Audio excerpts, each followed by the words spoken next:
বাংলাদেশ ইন্ডিয়ার সাথে খেলবে কিনা সেটা নিয়ে টেনশন করো। আরে বেটা, খেললেই কি আর না খেললেই? কথা বলেন না কেন?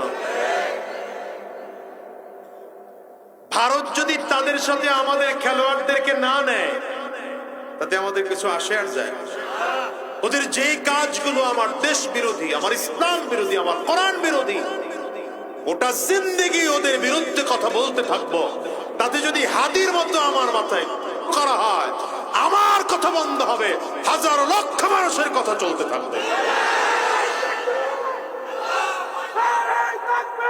সুতরাং ওদের খেলার সাথে আমাদের খেলোয়াড়রা যুক্ত হলো কি হলো না, এটা নিয়ে চিন্তা করার কোনো প্রয়োজন নাই।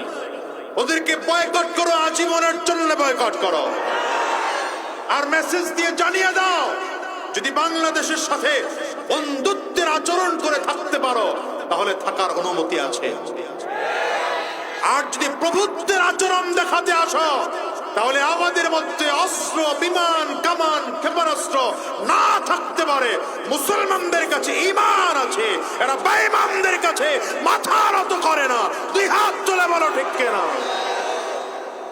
5 জন 10 জন 20 জন নায়ক আর নায়িকার নাম মুখস্থ আছে, খেলোয়াড়ের নাম মুখস্থ আছে, এগুলো না করে মুখস্থ করতে মনে চায় তো 5 জন আলেমের নামকে মুখস্থ করো, 5 জন সাহাবীর জীবনী মুখস্থ করো, জীবন পরিবর্তন হয়ে যাবে। ঠিক না? ঠিক জোরে বলেন।